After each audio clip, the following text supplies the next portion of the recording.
Who would be the audience for your media product, and how did you attract and address that audience? The age group we wanted to target is 15 to 24, because our thriller specifically focuses on social media, which therefore encompasses younger generations. Through the life matrix, we believe the tribe-wide category is the most prominent, to which we want them to feel thrilled yet scared at the prospect of their digital lives becoming reality. Moreover, within our thriller, we wanted audience to have a sensitization reaction, meaning we hoped they would be shocked enough to consider what they post on social media before they post it. We believe through the uses and gratifications theory, our audience would be able to apply diversion to our film, as it's based on fantasy elements, which could deliver an escape from everyday life as a means of entertainment for personal enjoyment and emotional release. In an overview, we hope our audience will implement the caution in the film to real life, using it as social interaction to share their experience with other audience members as a talking point even after the film is over. Also, we want the audience to develop a sense of personal identity,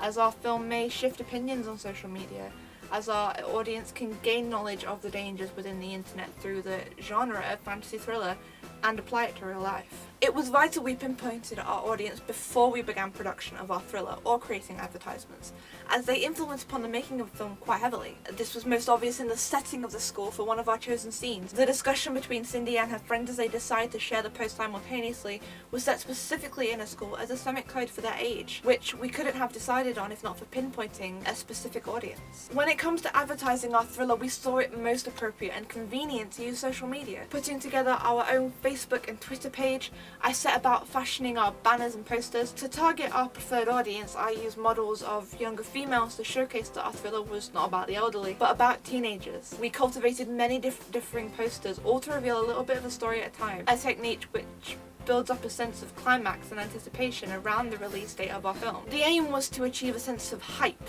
to invite the attention of many viewers. However, I don't believe we were too successful because we received a very meager concentration of viewers. Using social media as a marketing platform is generally highly efficient because of the massive audience it has, and how the smallest bits of information are quickly broadcast, leading to many videos, news reports, etc. going viral in such acute spaces of time. For this reason, we decided social media was the most logical platform. I spent a great deal of time customizing our Facebook and Twitter pages with banners and posters that I had crafted using Canva, or to drip feed snippets of our thriller without revealing the entire thing immediately. This was a technique I saw used with the TV show Humans, where they slowly released more and more information about the new AIs, making audiences feel like it was a real advert, before later revealing it was for a new TV show, and AIs were in fact still a dream. Through the use of this technique, I made several posters, all slowly giving a little more information and leading up to posting the final cut of our thriller.